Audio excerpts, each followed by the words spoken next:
Tanya Likuta Amarim Chelek Sheni, nous prenons la page 150, c'est la deuxième partie du Sefer Likuta Amarim. Il y a différentes parties dans le Shulchan Aruch. Orach Chaim qui rapporte la halachot qui s'applique à la vie quotidienne, Yoredea qui rapporte la halachot liée à la kashrut. Et le rabbi précédent explique que la première partie du Tanya, les 53 premiers chapitres que nous avons déjà étudiés, correspondent à Orach Chaim de la Chassidut Chabad. Et la deuxième partie du Tanya correspond plutôt à Yoredea de la Chassidut Chabad. Ça veut dire qu'il y a une suite dans ces différentes parties du Tanya, comme il y a une suite dans les différentes parties du Shulchan Aruch. Ce n'est pas une simple compilation de différents dossiers qu'on a toutes mis dans différents dossiers qu'on a tous mis dans le même livre.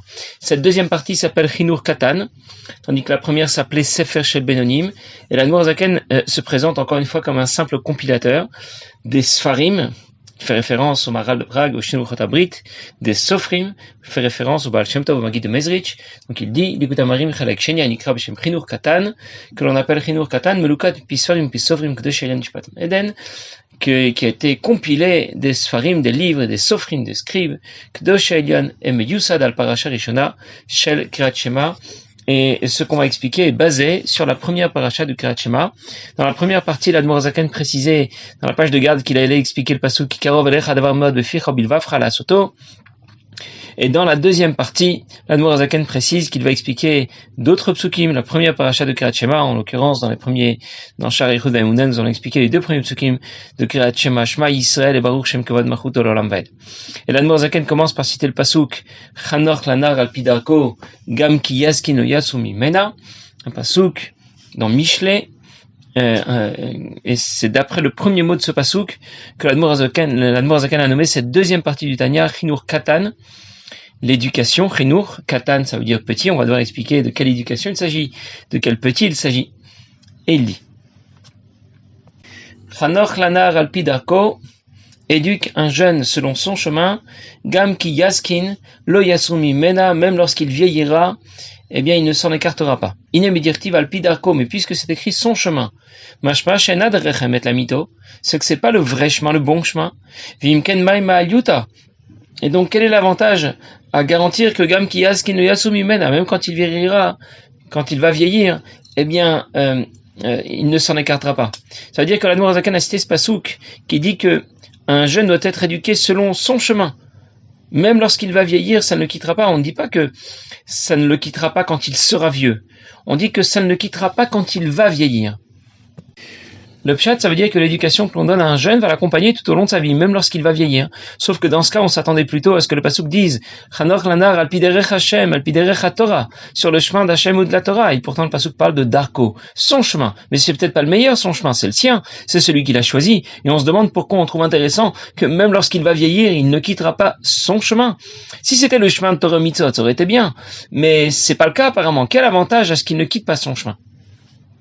Et l'Admor Zaken va expliquer que le Chinour dont on parle n'est pas l'éducation que l'on donnera à un enfant. Chinour désigne ici une formation au service de Dieu. Et dans cette formation, on va distinguer la formation pour les débutants, qui va correspondre à Nahar, un jeune, et la formation pour les confirmés, les avancés, qui va correspondre à Kiyaskin. Ça veut dire qu'il existe une technique de formation à Avodat Hashem pour les débutants, et il existe une technique de formation dans Avodat Hashem pour les confirmés.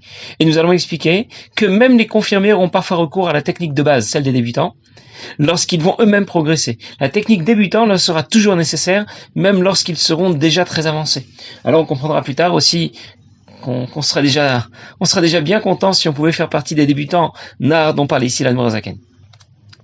Et il commence et il dit Achine Muda Adzot, il est bien connu qu'il cherche Avodat Hashem, Misodotea, les racines et les bases de Avodat Hashem, c'est Endchilu Chimus, c'est l'amour et la crainte de Dieu. Ça veut dire qu'il y a dans Avodat Hashem un shoresh, une racine et un yesod et une base. L'Admor Zaken précise ici shoresh et yesod. Shoresh, c'est ce qui correspond à l'origine. Par exemple, pour un bâtiment. Qui sont à l'origine de ce bâtiment? Ce sont les architectes, les techniciens, les maçons, etc. Et quand le travail est terminé, ils s'en vont. Ils n'ont pas besoin de rester pour soutenir les murs. Yesod, ce sont les fondations. Sans les fondations, l'immeuble s'écroule. En d'autres mots, Shoresh correspond à ce qui est au passé. Yesod correspond à ce qui est au présent, permanent. Et l'Admor Zaken commence par souligner que l'amour et la crainte de Dieu, ce ne sont pas seulement ce dont on va avoir besoin, ce dont on a pu avoir besoin dans le passé. ce n'est pas seulement un shoresh, c'est un yesod. Ça veut dire que l'amour et la crainte de Dieu doivent nous accompagner au quotidien, en permanence, dans l'étude de la Torah et la pratique des mitzvot. Et c'est ce qui va nous motiver à pratiquer Torah et mitzvot, marshava dibur maaseh, en pensée, parole, action.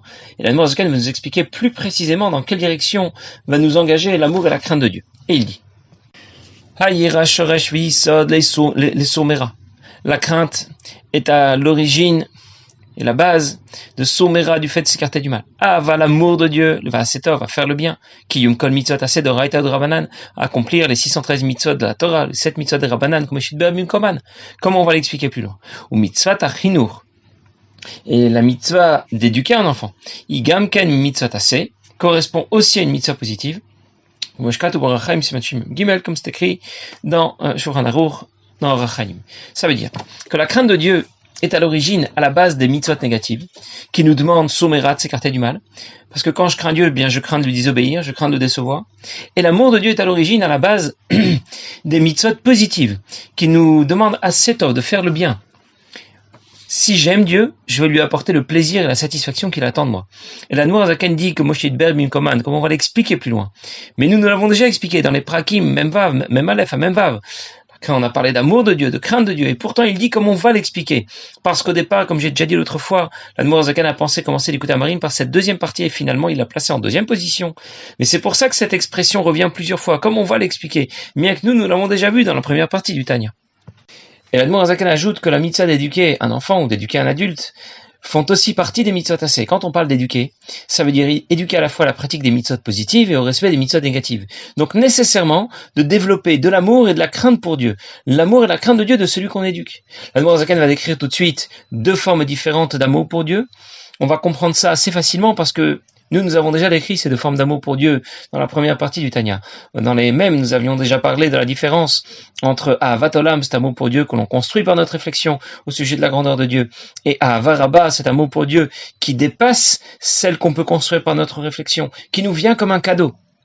Alors je vais commencer à lire dans les mots.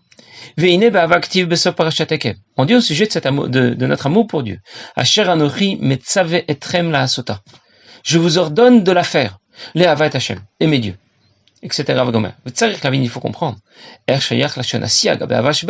Comment peut-on parler de faire, d'ordonner, de donner un ordre concernant un sentiment du cœur, l'amour pour Dieu?